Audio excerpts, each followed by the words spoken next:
Para iniciar esta clase, vamos primero recapitulando un poco lo que hemos estado viendo en la clase anterior. Recordemos que el tema fue el sistema político democrático desde una ética sociohistórica y estuvimos puntualizando sobre todo la perspectiva o con lo que terminamos fue la democracia como sistema de gobierno y planteamos algunos elementos que son los que podemos observar aquí. Estos niveles de la democracia como sistema de gobierno. Bien, debemos plantearnos finalmente esta consideración. El régimen democrático se ha cuestionado precisamente por los obstáculos que se interponen en la capacidad de cumplir un auténtico gobierno del pueblo. Ese es propiamente el problema que está detrás de esta consideración de la democracia como sistema de gobierno. ¿Cómo realmente se llega a un auténtico gobierno del pueblo? Esto significa que se ha generado un problema dentro de la democracia. Se puede sostener realmente que el problema no es propiamente la democracia, no es que la democracia sea el inconveniente, sino los procedimientos por los cuales los representantes toman las decisiones o son electos dichos representantes. Entonces, de todos modos, el régimen democrático es cuestionado en esta consideración de cómo puede alcanzar realmente a ser una democracia donde prime el gobierno del pueblo. Recordemos que iniciábamos la clase anterior preguntándonos cómo entiende la participación ciudadana y nos quedábamos al final con esa misma pregunta. ¿Qué realmente se presenta en la dificultad de la democracia en cuanto a participación, a la participación en la democracia en sí misma? Y veíamos que los problemas principales de la participación en la democracia son estos elementos como sistemas de gobierno también, donde prima solo las necesidades de un grupo y tal vez en los mecanismos propios de la elección de los representantes del pueblo, sea simplemente por un tipo de necesidad. Es importante agregar que nunca se otorga todo el poder a una sola persona, sino que se reparte entre las distintas mayorías y minorías. Entonces, la democracia en este ámbito puede irse fortaleciendo y vemos que en nuestro país específicamente también ha intentado por lo menos la democracia irse instaurando.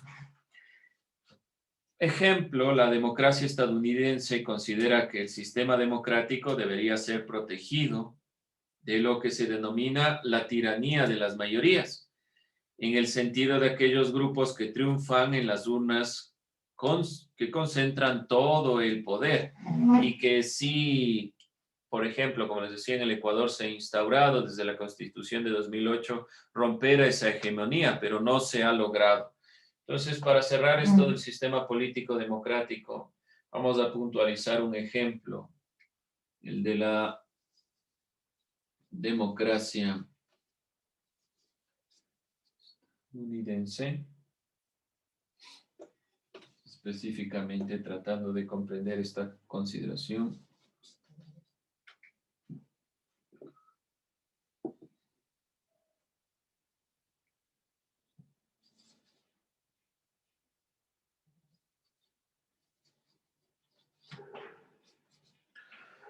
Quienes consideran que el sistema democrático como sistema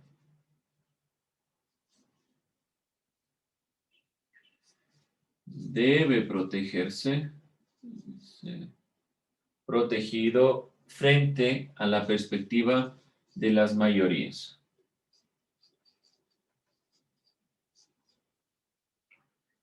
Que ellos denominan tiranía de las mayorías. Es decir, esta consideración donde simplemente se llega al poder bajo esta perspectiva de la concentración de todo el poder en un grupo. ¿Qué veíamos nosotros? Y creo que uno de los casos últimos más claros siempre fue esta consideración del partido o el movimiento de Alianza País, que concentró todos y cada uno de los elementos de los poderes. Tenía la mayoría en la Asamblea Nacional, estaba a cargo de la presidencia, la vicepresidencia, de los ministerios. Entonces, no hay la posibilidad de que las minorías den su punto de vista y abarca la totalidad del poder, aun cuando sea electo por voto popular, aun cuando sea un proceso democrático. Cuando no hay una contraposición de ideas, se mantiene un poder hegemónico y es lo que critica esta democracia estadounidense.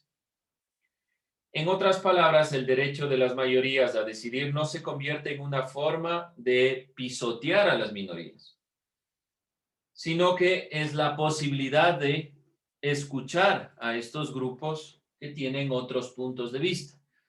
Por lo tanto, en el Ecuador, por ejemplo, se quiso realizar este objetivo de la democracia, pero no se logró. Realmente siguió siendo un grupo el que dominaba. Las técnicas electorales no provienen obviamente, desde los griegos, quienes recurrían al sorteo para nombrar las dignidades, sino de las órdenes netamente religiosas, quienes han utilizado hasta la actualidad el voto secreto para elegir a sus máximas autoridades, como es el Papa en este caso.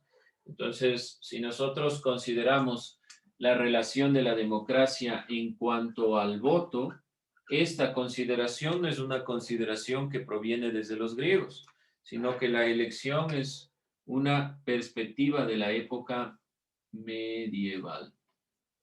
Esto para tomar en cuenta de los procesos que se van dando dentro de las consideraciones de las críticas a la democracia. Si nosotros relacionamos únicamente la democracia con el voto, dense cuenta la contradicción histórica que tiene.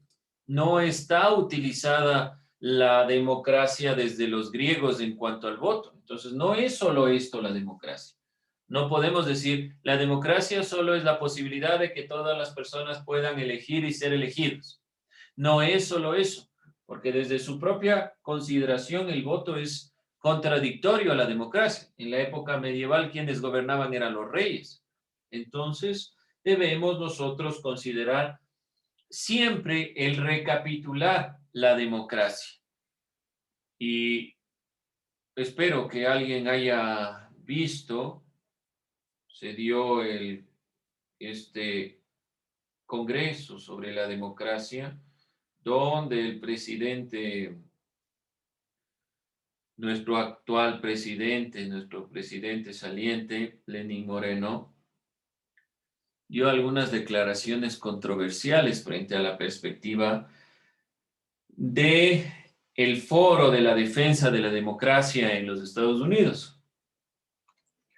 Fue panelista y principal y la verdad es que algunas de sus declaraciones fueron bastante controversiales, por no decir lo menos.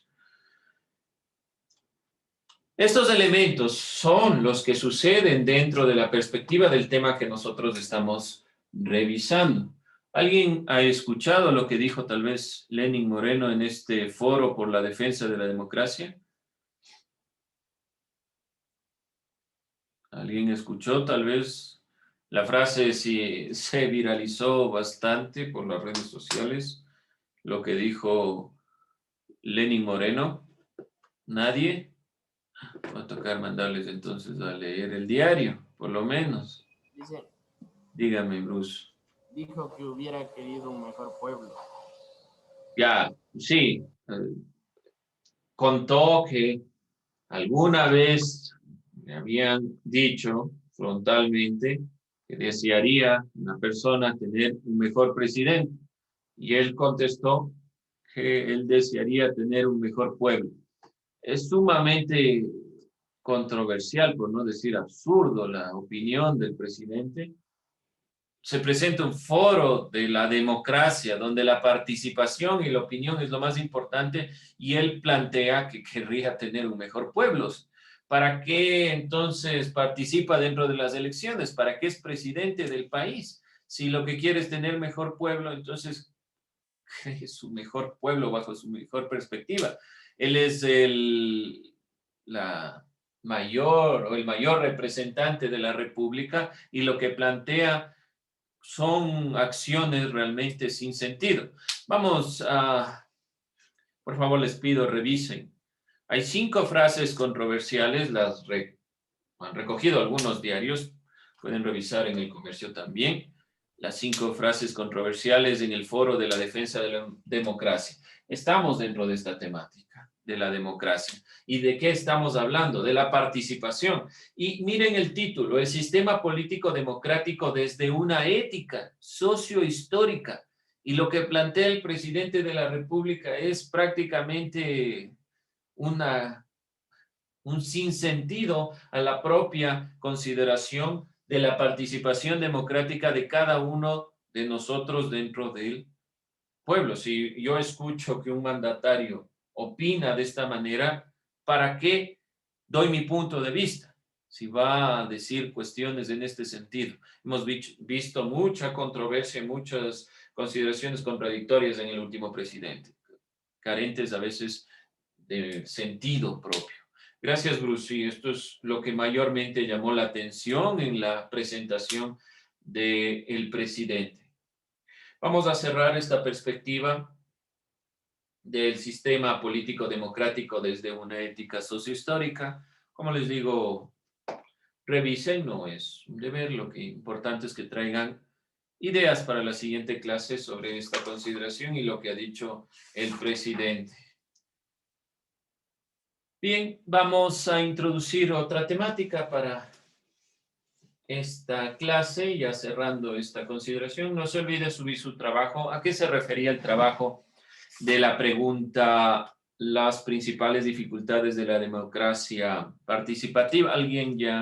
Dos personas ya me habían enviado su trabajo.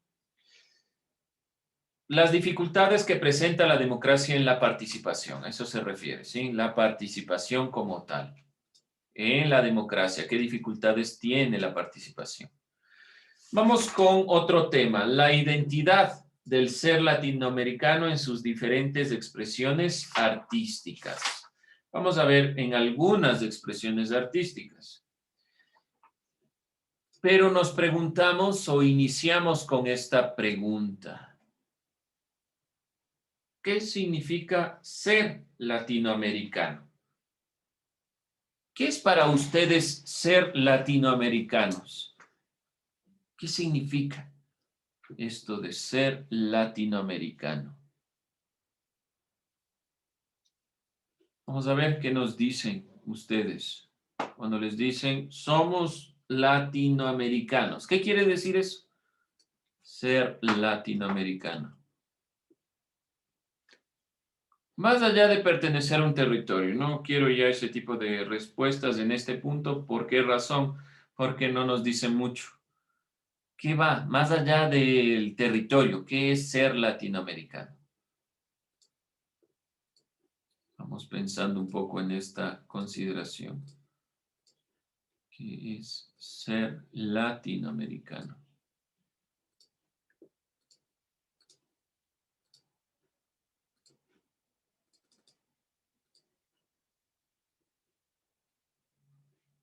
Ideas, opiniones, ¿qué es propiamente ser latinoamericano?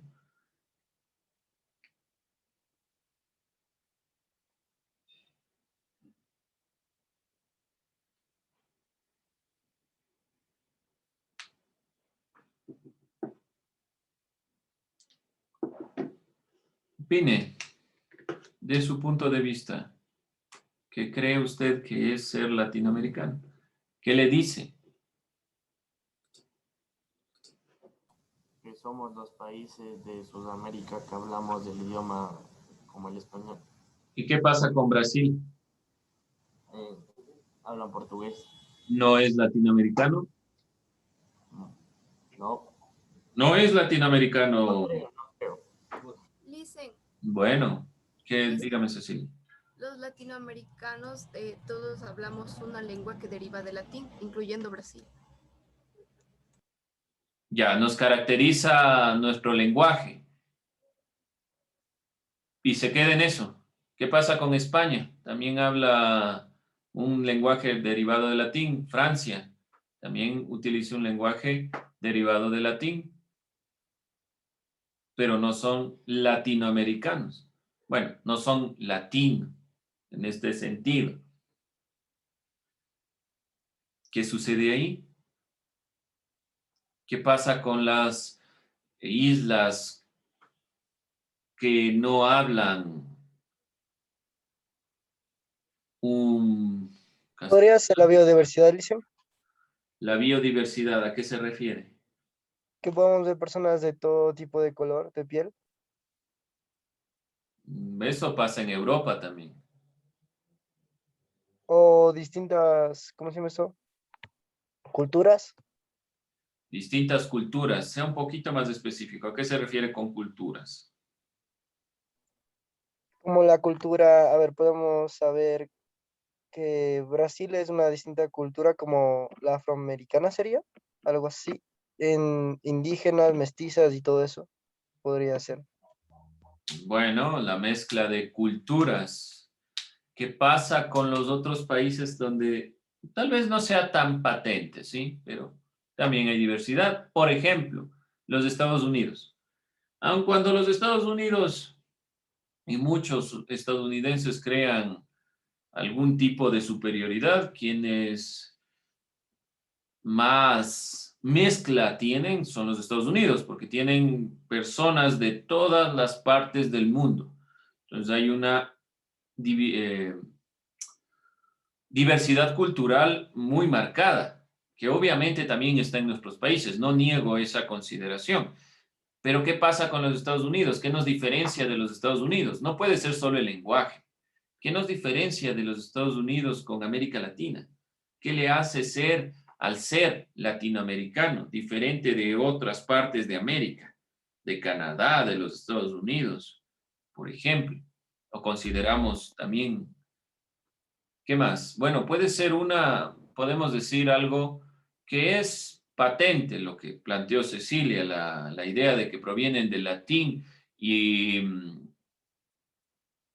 por ejemplo, el inglés es un idioma germánico, pero sabemos muy bien que en Canadá hay muchas partes que hablan francés y el francés también proviene del latín.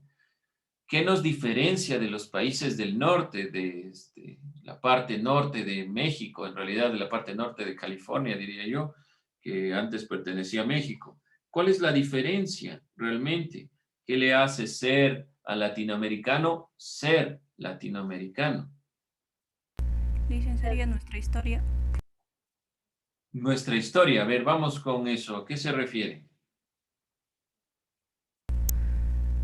Bueno, yo pienso que eso es como sumamente personal, como llega desde que nosotros tenemos que identificar, o sea, como que nuestra identidad, o sea, buscar el origen, cómo afrontar las situaciones que se dieron, sin sacar a las historias pues como que de conquistas y cosas así, sino afrontar toda la historia y pues como que es algo personal que todos tenemos que ver nuestra identidad que ¿Ya? realmente. Bueno, vamos a partir de ahí un poquito, de esta idea que planteó, para no desviarnos tanto. La historia de los países latinoamericanos evidentemente no ha sido la misma que la colonización en los países del norte. No tenemos un bagaje cultural igual que en este sentido de los países del norte. Bueno, en ese sentido podemos comprender. En la conformación propia de la identidad particular de cada uno de ustedes, evidentemente siempre nos centramos en esta consideración, sí es particular, pero debe haber algún elemento que nos hace a los latinoamericanos ser latinoamericanos, además del idioma. Algo debe ser algo más profundo que esta consideración. Dentro de esta perspectiva también de la búsqueda del ser latinoamericano, que ha sido una preocupación de la filosofía latinoamericana, también ha sido el planteamiento de buscar una identidad propia. ¿Cuál es la identidad del ecuatoriano? También es una pregunta. Algunos pensadores dicen, ¿De dónde toma el nombre Ecuador? ¿Sabemos bien? Con eso vamos a ir un poco cerrando. ¿Saben de dónde toma Ecuador el nombre? ¿Por qué se llama Ecuador? De la línea ecuatorial. De la línea ecuatorial. ¿Qué es la línea ecuatorial? ¿Qué es la línea ecuatorial? La que divide el mundo. ¿Pero es real esa línea o es imaginaria? Es, imaginario. Es imaginaria, ya. El Ecuador, dicen algunos autores, ¿cómo? La línea ecuatorial tiene una identidad imaginaria. Porque realmente el ecuatoriano, ¿con qué se identifica?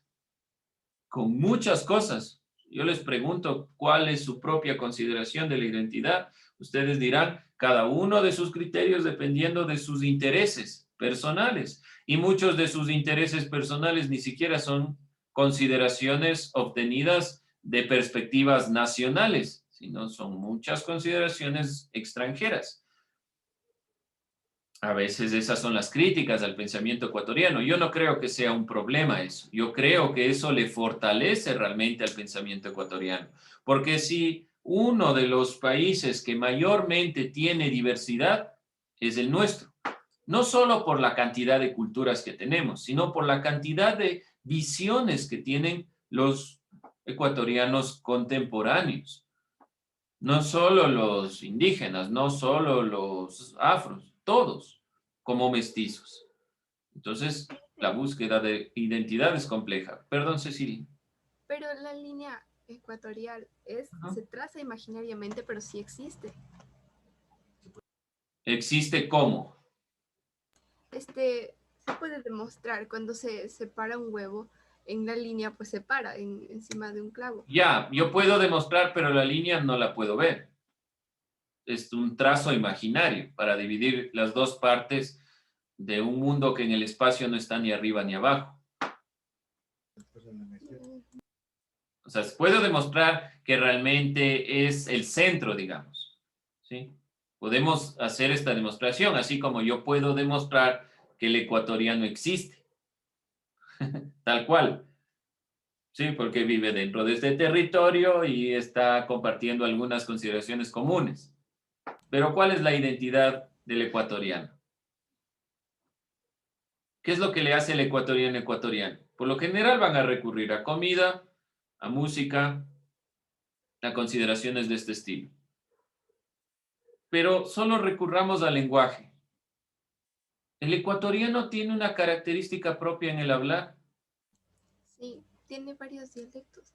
Por eso, pero tiene varios. Pero es algo típico que usted diga, ese es ecuatoriano, tal vez en la costa.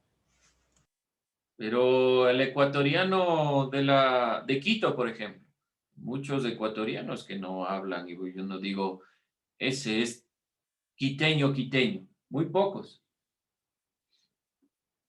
Por ejemplo, el quiteño, la mayor cantidad de los quiteños no son quiteños. Vienen, o si ustedes nacieron en Quito, tal vez sus padres o sus abuelos no son de aquí. Si es que nacieron aquí, ¿sí? ¿Por qué sucede esto? Las ciudades, dígame, Cecilia. Por la división geográfica. No tanto por la división geográfica, sino por la necesidad de trabajo. La mayor cantidad de personas que vienen a las ciudades grandes como Quito y Guayaquil provienen de provincias con la necesidad de buscar, obviamente, un sustento mejor a la vida que se vive en el campo, supuestamente, ¿no? Entonces, por ejemplo, sí, Cecilia. O sea, el dialecto se produjo por la división geográfica, eso es lo que dijo. Claro, por la división geográfica se produce esta consideración del dialecto, pero en el Ecuador hay varias conformaciones. No es, por ejemplo, es verdad, por ejemplo, en Argentina hay varios dialectos también. Obviamente un cordobés no habla igual que un perteneciente a la provincia de Buenos Aires, pero yo le escucho y sé que es argentino. En cambio, yo le escucho a un ecuatoriano y a veces no tienen un acento muy marcado.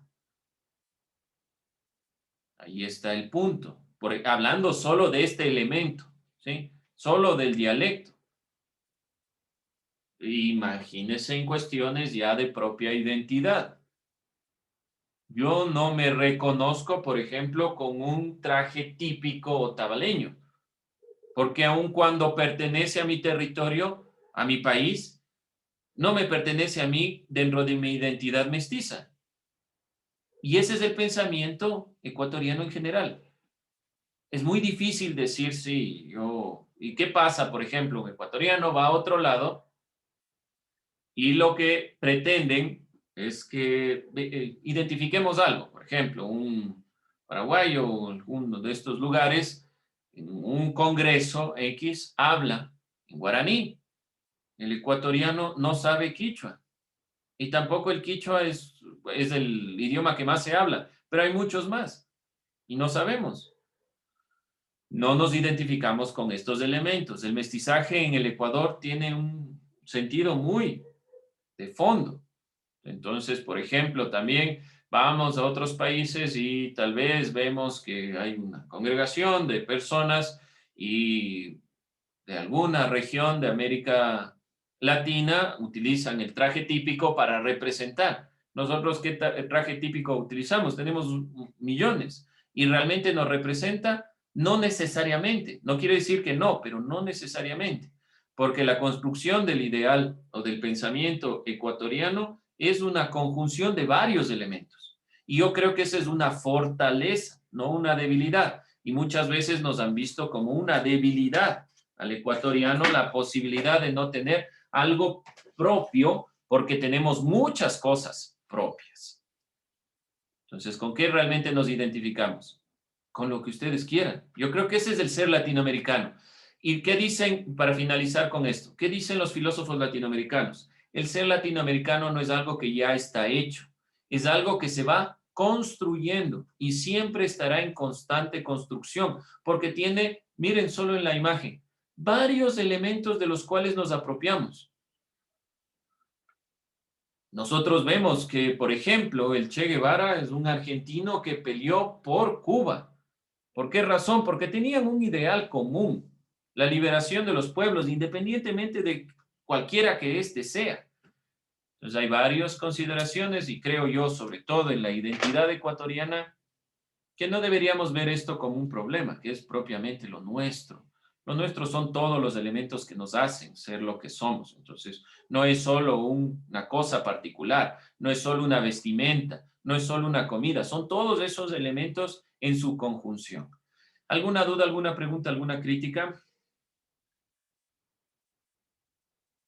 Dicen, entonces, ser latinoamericano significa estar en búsqueda constante de nuestra identidad debido a la pluriculturalidad. Y a los hechos históricos, como dijo Shirley, al hecho histórico de la colonización, de la eliminación por el mestizaje de algunos elementos autóctonos y sobre todo por la realidad también en la globalización que vivimos hoy en día. ¿Qué papel cumplimos nosotros en ese punto? Entonces siempre es una constante búsqueda el ser latinoamericano. No es algo hecho. Es Una un preguntita, devenir, ¿sí? perdón. ¿Qué es la patria grande?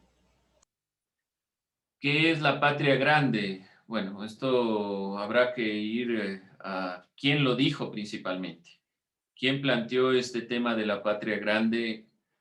¿A quién se está refiriendo? Si se refiere a este proceso socialista del siglo XXI en cuanto la patria sea lo propio nuestro, lo que vamos construyendo, o tenga alguna otra significación. Tráigame para la siguiente hora a qué se refiere, quién dijo y vamos revisando. Bien, jóvenes,